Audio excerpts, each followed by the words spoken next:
मुझे किसी की जरूरत नहीं, मैं अकेला ही काम कर लूंगा। रविंद्र कौशिक, नाम तो सुना ही होगा। शक्ल बदलने में माहिर रविंद्र कौशिक उर्फ नवी अहमद शाकिर। नहीं सुना तो चलो हम सुनाते हैं। श्रीगंगानगर में हिंदू पंडित के घर पैदा हुआ बालक, जिसका नाम रखा गया रविंद्र। रविंद्र नाटक एक्टिंग करने का बड़ा शौकीन था। उसको रूप बदलकर बहरूपिया बनने में महारत हासिल थी। लेकिन इस होनहार कलाकार की किस्मत भी भगवान ने कुछ अलग ही लिख रखी थी। हुआ यूं कि रविंद्र की एक्टिंग देखकर लखनऊ के एक सेठ ने रविंद्र को लखनऊ बुलाया, जहां उन्होंने देश प्रेम का रोल अदा किया। उस किरदार में रविंद्र भारतीय सैनिक बने थे। लोगों को ये एक्टिंग बिल्कुल सच की तरह लग रही थी। उसी भीड़ में एक रॉ अधिकारी ये नाटक देख रहा था। उसने रविंद्र को कहा कि मेरे लिए काम करोगे। उसने रविंद्र को काम नहीं बताया, पर इतना कहा कि बहरूपिया बनकर मुसलमान की एक्टिंग करनी पड़ेगी। रविंद्र ने कहा क्यों नहीं। रविंद्र के हामी भरने के बाद रॉ द्वारा उसको गुप्त स्थान पर ले जाया गया। फिर रविंद्र की 2 साल तक ट्रेनिंग चली और ये भी देखा गया कि रविंद्र के अंदर देश प्रेम और धर्म के प्रति कितनी आस्था है। ऐसा इसलिए किया जाता है क्योंकि मुस्लिम देश में कोई एजेंट पकड़ा जाए तो वो किस हद तक मुंह खोल सकता है। रविंद्र हर परीक्षा में पास हुआ। रविंद्र ने रॉ के अधिकारियों को खुश कर दिया था। आखिर में रविंद्र के इम्तिहान का दिन आ गया। रॉ के एक बड़े अधिकारी ने रविंद्र को बोला कि पाकिस्तान जाओगे। रविंद्र ने कहा हाँ, आपका जैसा आदेश। रॉ के एजेंट ने कहा कि तुम जासूस बनकर पाकिस्तान जाओगे, मर गए तो तुम जानो और तुम्हारा काम। रविंद्र ने कहा मुझे खुद पर भरोसा है। रूप बदलने की कला को आज तक कोई नहीं पकड़ पाया। इतना ही रॉ के अधिकारियों को सुनना था। फिर रविंद्र का बाकायदा खतना करवाया गया। उसे दिन में 5 बार मुस्लिम की तरह नमाज पढ़ने की ट्रेनिंग दी गई। उसको पूरा मुसलमान बनाया गया। उसको उर्दू सिखाई गई। उसको कुछ दिन मुसलमानों के साथ रखा गया। उसको कहा गया कि उसके बारे में किसी को मत बताना, यहां तक कि अपने घर में अपनी मां को भी मत बताना, और तुम्हारे घर में काम के बदले पैसे हम पहुंचा दिया करेंगे। तो रविंद्र ने अपने घर पर यही बताया कि उसकी दुबई में नौकरी लग गई है और वो दुबई में ही रहकर कमाएगा और उनके पास पैसे भेजेगा। परिवार ने राजी राजी खुशी उसे विदा कर दिया। फिर उनको भारतीय सेना द्वारा सीमा पार करवा के पाकिस्तान भेजा गया, जहां अब रविंद्र को अपनी पूरी जिंदगी बितानी थी। रविंद्र ने पाकिस्तान जाकर सबसे पहले अपना शिनाख्ती कार्ड बनवाया और कराची के एक कॉलेज में LLB डिग्री ले ली। फिर एक दिन अखबार में रविंद्र ने पाकिस्तानी सेना का इश्तिहार देखा। कहा जाता है कि रविंद्र उर्फ नवी अहमद शाकिर ने पाकिस्तानी सेना को अपने काम से इतना खुश कर दिया था कि सेना में वो मेजर के पद तक पहुंच गए थे। पाकिस्तान में मेजर का पद काफी ओहदा रखता है। और अंत में उन्होंने अपने सीनियर अधिकारी चकीवर शेख की बेटी फातिमा से शादी कर ली। फातिमा से रविंद्र दिल से प्यार करते थे, पर रविंद्र ने फातिमा को कभी नहीं बताया कि वो उसके देश की जासूसी कर रहा है और वो भारतीय हिंदू है, और मुसलमान बनकर उससे शादी की।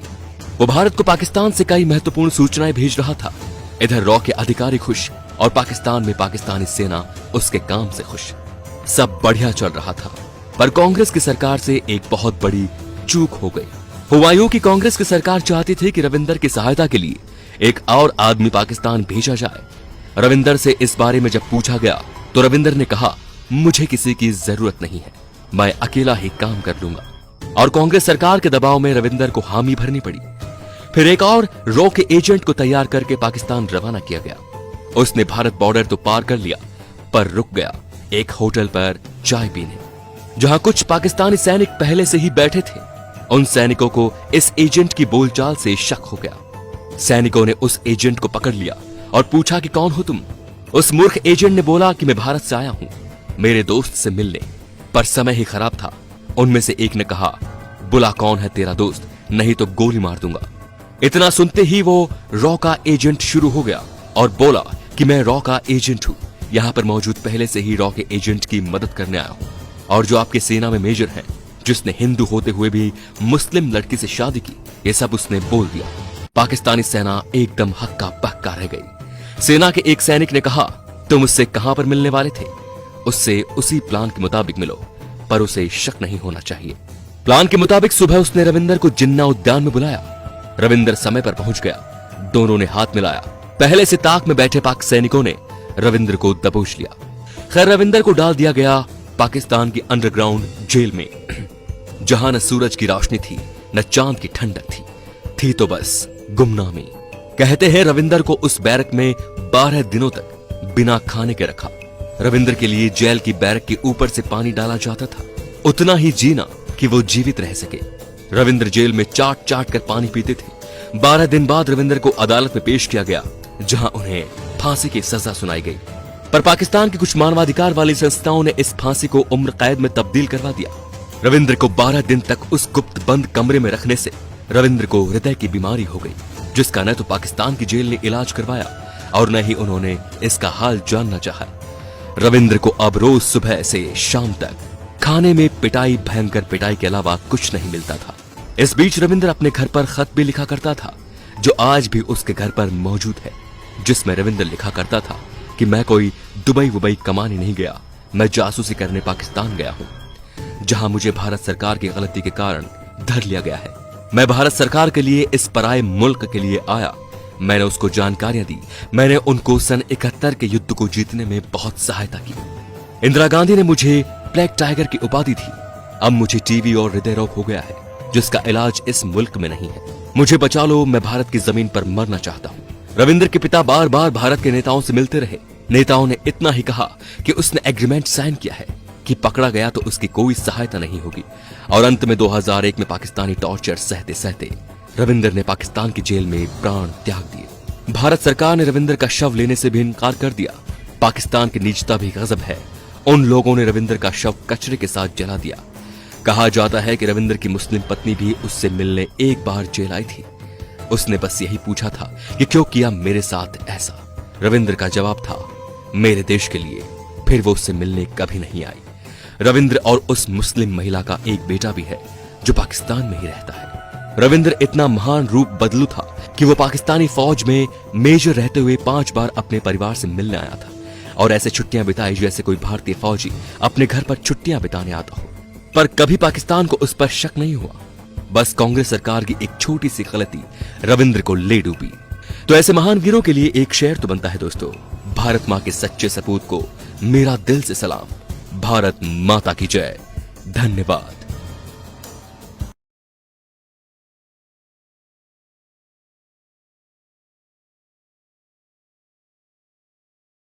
रविंद्र कौशिक नाम तो सुना ही होगा, शक्ल बदलने में माहिर रविंद्र कौशिक उर्फ नवी अहमद शाकिर।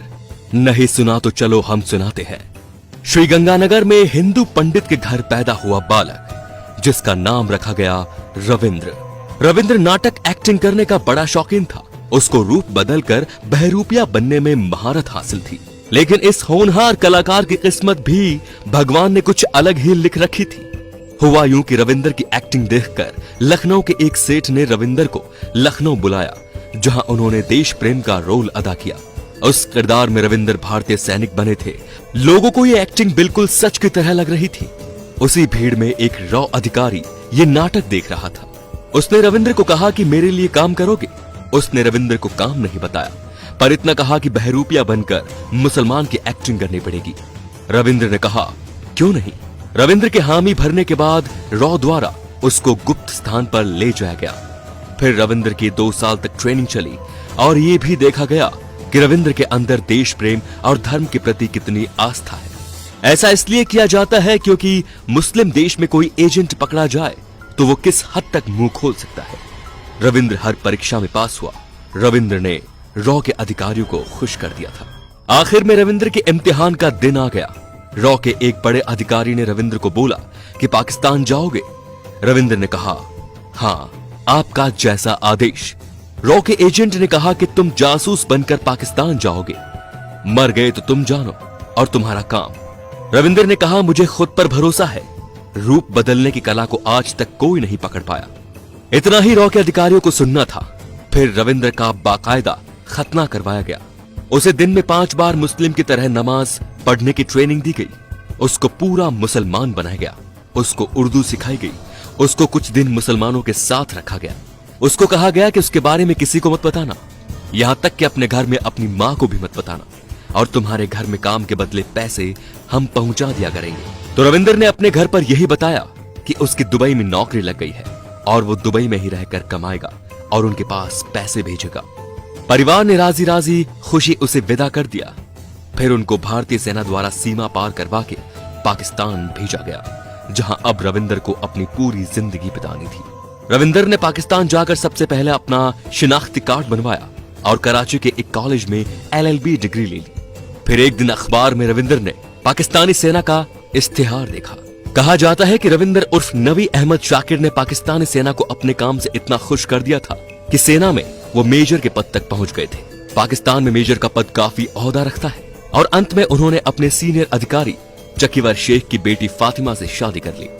फातिमा से रविंदर दिल से प्यार करते थे, पर रविंदर ने फातिमा को कभी नहीं बताया कि वो उसके देश की जासूसी कर रहा है और वो भारतीय हिंदू है और मुसलमान बनकर उससे शादी की। वो भारत को पाकिस्तान से कई महत्वपूर्ण सूचनाएं भेज रहा था। इधर रॉ के अधिकारी खुश और पाकिस्तान में पाकिस्तानी सेना उसके काम से खुश। सब बढ़िया चल रहा था, पर कांग्रेस की सरकार से एक बहुत बड़ी चूक हो गई। हुआ यूं कि कांग्रेस की सरकार चाहती थी कि रविंदर की सहायता के लिए एक और आदमी पाकिस्तान भेजा जाए।